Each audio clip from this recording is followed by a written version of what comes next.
Hello, guys, welcome to Psyched Minds. If you have not subscribed yet to the channel, do subscribe to Psyched Minds and go through the channel, the playlist, and all.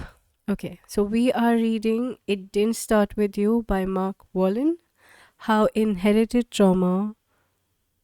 family trauma shapes who we are and how to end the cycle. We are on chapter 9, the core trauma.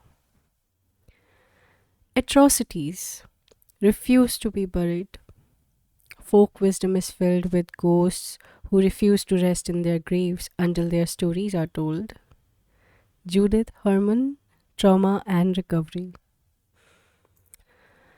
Let's put all the pieces of our core language map together. So far, we have learned to extract the core language gems from our core complaint. We have also learned how to analyze our core descriptors, how the adjectives we use to describe our parents often say more about us than they do about them. We have also learned that the sentence that expresses our greatest fear, our core sentence, can lead us back to a trauma in our family system. The last thing we need to learn is how to construct a bridge to get to our core trauma, the unresolved trauma in childhood or in the family history. In sequence, the four tools of the core language map are the core complaints, the core descriptor, the core sentence, and the core trauma. There are two ways to unearth the core trauma. One is through a genogram, a diagram of a family tree. The other is through a bridging question. The bridging question. As we learned from Zach in the last chapter, one way to get to the underlying trauma is to ask a bridging question. A bridging question can summon forward the family member from whom we have inherited our core sentence. Because our core sentence can originate in a past generation, locating the rightful owner can bring about peace and understanding, not only for us, but for our children as well. In Zach's case, the bridging question, who in your family committed a crime and was never punished for it, led us to his grandfather, who, as a powerful official in Mussolini's government, harmed many people. As you can imagine, people in Zach's family rarely, if ever, spoke about what the grandfather did during the war. Simply put, a bridging question is a question that connects the present to the past. Excavating the feelings of your greatest fear can lead you to the person in your family system who had cause to feel the same way you do. For example, if your greatest fear is that you might harm a child, turn that fear into a question. Think about all the relevant combinations that could express in a fear carried by a descendant in the family. The fear I could harm a child, possible bridging questions. Who in your family system might have blamed himself or herself for hurting a child or not keeping a child safe? Who might have held himself or herself responsible for a child's death? Who might have felt guilty for actions or decisions that harmed a child? What child in your family system was harmed, neglected, given away, or mistreated? One or more of these questions is likely to lead you to the source of your fear. However, the source might not always be readily available. Many parents and grandparents keep the family past tightly sealed, and thus valuable information can be lost forever. When people suffer deeply, they often attempt to distance themselves from their emotional pain by avoiding it. In this way, they think that they are protecting themselves and protecting their children. Ignoring the pain actually deepens it. What is hidden from sight is often increases its intensity. Remaining silent about family pain is rarely an effective strategy for healing it. The suffering will surface again at a later time, often expressing in the fears or symptoms of a later generation. Even if you can't find out what happened in your family, you can still complete your core language map. Your core sentence will provide you with the clues you need to point you in the direction of a family trauma. Your bridging question will connect enough of the dots, even if the specific details are vague or missing. Lisa's story. Lisa described herself as an overprotective mother. She was terrified that something terrible would happen to one of her children and so never let them out of her sight. Even though nothing significant had ever happened to any of Lisa's three children, she was haunted by her core sentence: "My child will die."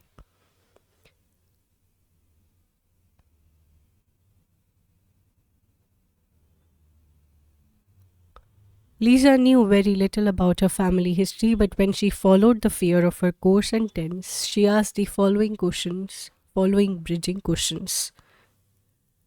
Who in the family had a child who died? Who in the family could not keep his or her child safe? The only information Lisa had was that her grandparents came to America from the Carpathian Mountains region of Ukraine. Fleeing famine and starvation, her grandparents never spoke about the hardships they endured. The children knew never to ask. Lisa's mother was the youngest of the children and the only one who was born in America. Although Lisa's mother wasn't sure of the details, she suspected that some of the children didn't survive the journey. Just bringing this information to light increased Lisa's understanding of the fear she carried. She recognized that the sentence, "My child will die," most likely belonged to her grandparents. Making this link immediately reduced the intensity of her fear. Lisa was able to worry less and enjoy her children more. When you ask your bridging questions, you could confront a traumatic event in your family that has never been fully resolved. You could find yourself standing face to face with family members who suffered terribly. You could be carrying their fallout. Written exercise 10: identifying bridging questions from your core sentence. My core sentence and my bridging questions. A bridging question is one way to discover the unresolved trauma in your family. Mapping out your family tree and constructing a genogram on paper is another. The genogram. A genogram or genogram is a two-dimensional visual representation of a family tree. Here are the steps to create yours. Looking back 3 or 4 generations in your family, construct a diagram that includes your parents, grandparents, great grandparents, siblings, uncles, and aunts. You don't need to go back any further than your great grandparents. Using squares to represent male and circles to represent females, create your family tree. See a diagram here. Okay, for you to see it. See a diagram here. This is the diagram. Yeah. Okay. In the genogram, it's easy to see that the feeling of going crazy did not originate in the current generation with Ellie. Ellie's great aunt was institutionalized at 18 and died alone and forgotten. No one in the family ever spoke her name or told her story. Ellie never even knew that her grandmother had any siblings and discovered the information only through repeated injuries. Interestingly, the great aunt was committed to a state hospital at 18. The same age the great grandmother was when she started a fire that killed her newborn child. With 3 generations in view, a new understanding for Ellie was possible. Whose feelings of insanity had the great aunt been reliving?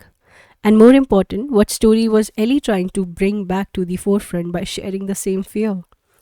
With the genogram laid out, the fogged history of Ellie's family was now becoming clear. For Ellie, the fear of going crazy arose once she turned 18 and graduated from high school. The same fear that had been depleting her life force was now leading her towards self-discovery. The more she studied the genogram, the more connections she began to make. Ellie remembered her mother telling her that she had experienced postpartum depression for the first year of Ellie's life. In her suffering, Ellie's mother was also a recipient of the great-grandmother's trauma. Ellie's mother admitted that as soon as Ellie was born, she began obsessing that something would go terribly wrong. Specifically, she was terrified that she would inadvertently do something and as a consequence, Ellie would die. Unbearable feelings of dread arose during the pregnancy and intensified after Ellie was born. Ellie's mother never connected the depression to what had happened in her family. What wasn't talked about consciously in the family was expressed unconsciously through the fears, feelings, and behaviors of its members. Written exercise 11, creating your genogram. Using squares for male and circles for females, positioning the members of your family along with the significant trauma and difficult fates they experienced. Use a full blank sheet of paper for this exercise. Write your core sentence at the top of the page. Now sit back and look at your genogram. Without focusing too carefully, let your eyes take in the whole gestalt. Absorb the energy on both sides of your families. Feel the quality of weight, the lightness or heaviness of the emotions into which you were born. Compare your paternal line with your maternal line. Which side feels weighter? Where? Which side has a more burdensome feeling? Look at the traumatic events. Who suffered from the most difficult fate? Who lived the most difficult life? How did the other family member feel about this person? Who or what was rarely talked about in your family? Don't worry if the information you have is incomplete. Let your thoughts, feelings, and body sensations be your guide. Now speak your core sentence out loud. Who in the family would have echoed a similar feeling? Who would have struggled with similar emotions?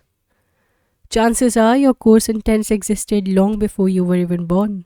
Let's meet Carol, whose core sentence originated with her grandmother. From the time Carol was 11 years old, she had been overweight. As an adult, her weight consistently hovered around 300 pounds. At 38, she was at the top of her weight range. Carol had had very few relationships and had never been married.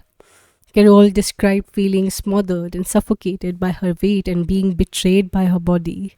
Right away, we hear her core language calling out to be deciphered as though something in her family was seeking resolution. Knowing what we already know about core language, we might ask the bridging question: who in the family felt betrayed by her body? Who was smothered? Who was suffocated? Carol went on to explain, I developed early, way before the other girls. I got my period at 11 and began hating my body even back then. I felt my body had betrayed me by developing so early. That's when I began to put on weight. Again, that interesting notion of feeling betrayed by one's body, and now a new clue. Carol felt betrayed by her body once it turned into a woman's body, a body that could now create life in its womb. Adding this information to the mix, more bridging questions come to mind. What woman in Carol's family felt betrayed by her womb? What terrible thing could happen to Carol if she were to become a woman or get pregnant? All of the questions so far have been right on target. We just don't know it yet. Add to the mix Carol's worst fear. I'll be all alone without anybody. At 300 pounds and isolated from other people, Carol was well on her way to making her worst fear a reality. Now let's pull all the pieces together and investigate Carol's core language map. Remember, Carol's anguish started once her womb became fertile. Here are the words she used, the words that form her core language map. Carol's language map, core language map. Carol's core complaint. I feel smothered and suffocated by all this weight. I feel betrayed by my body. Carol's core sentence. I'll be all alone without anybody. Carol's bridging question. Here are the bridging questions that helped Carol make the link between a traumatic event in her family and her excessive weight gain. Who in the family felt betrayed by her body? Who was smothered? Who was suffocated? What woman in the family felt betrayed by her womb? What terrible thing happened to a woman who got pregnant? Who felt all alone without anybody? Carol's core trauma. Now let's visit the core trauma, the traumatic event, the unresolved tragedy in Carol's family. Her grandmother had 3 children, a boy, Carol's mother, and another boy. Both boys suffocated in the grandmother's birth canal during the delivery, and as a result of severe oxygen deprivation, both boys became mentally handicapped. They lived in the basement of the grandmother's rural Kentucky home for nearly 50 years. The grandmother lived broken-hearted and empty for the rest of her life. Although it was probably never spoken aloud, the sentence, "My body betrayed me," clearly belonged to Carol's grandmother. Her grandmother's body had suffocated the babies. She lived all alone, shrouded in pain and guilt. The two boys who had been smothered by the weight pressing against them all lived all alone in the basement, cut off from the outside world. Carol's mother also felt alone throughout her childhood, describing her mother as there physically but not there emotionally. Carol's core language and her body had inadvertently been telling the whole story. Let's revisit it one more time. When Carol became old enough to conceive a child, she put on weight and isolated herself from those around her. Staying isolated ensured that she would never become pregnant and suffer as her grandmother did. She lived a solitary life, feeling all alone in her world, as her grandmother did in her desolation, as her uncles in the basement did, and as her mother, whose life was riddled with sadness, did. Carol used the words smothered and suffocated to describe the feeling of being oppressed by her weight. Yet these words had a deeper meaning in the context of her family. These were the unspoken words of her family's grandmother. These words, however, would be important for this family's ability to heal from such a horrifically tragic event. Had the grandmother been able to come to terms with the magnitude of her tragedy, had she been able to grieve her losses without blaming herself and feeling betrayed by her body, then this family might have had a chance to follow a different path. Carol might not have had to carry the family suffering as bulk on her body. Tragic events like this can shatter the resiliency in a family and collapse the walls of support. They can erode the flows of love from parent to child and set our children adrift on a sea of sadness. As with most of us, Carol never made the connection that she was carrying the suffering in her family history. She thought the suffering originated somewhere inside her. She thought something must have been wrong with who she was. Once she understood that the feeling of being betrayed by her body belonged to her grandmother and not to her, Carol was on a path to freedom. As soon as she recognized that she had been absorbing the family suffering for her grandmother, her uncles, and her mother, her whole body began to shake. An emotional weight was lifting off, allowing her to inhabit those places inside her that had long been shut down. It wouldn't be long until Carol would gain a physical awareness of her body that would enable her to make different lifestyle choices. Carol's core language was the vehicle that set this family's healing into motion. It was the family's opportunity to heal what had not been able to heal. Seen another way, Carol's suffering was merely the messenger bringing healing to the difficult tragedy in her family. It was as though the family pain had been calling out for healing and resolution, and Carol's words and body provided the map. Like Carol's, your core language map can lead you on a healing journey with the link to your family history inside. The only step remaining is to bring all that you have discovered back to yourself. What has been unspoken or invisible in your family history has likely been hidden in the shadows of your own self-awareness. Once you make a link, what was previously unseen can become an opportunity for healing. Sometimes the new images that arise require our care and attention to integrate them fully. In the chapter that follows, you will be guided through exercises and be given practices and sentences that will strengthen these images and move you towards greater wholeness and freedom. That brings us to the end of chapter 9. We will be going to chapter 10, part 3, Pathways to Reconnection. If you like, share, and subscribe to the channel. If you have any comments, any kind of criticism, feedback, you just want to share your experience, anything at all, you can reach out in the comment section of the video you're viewing or in the community section. Bye bye for now.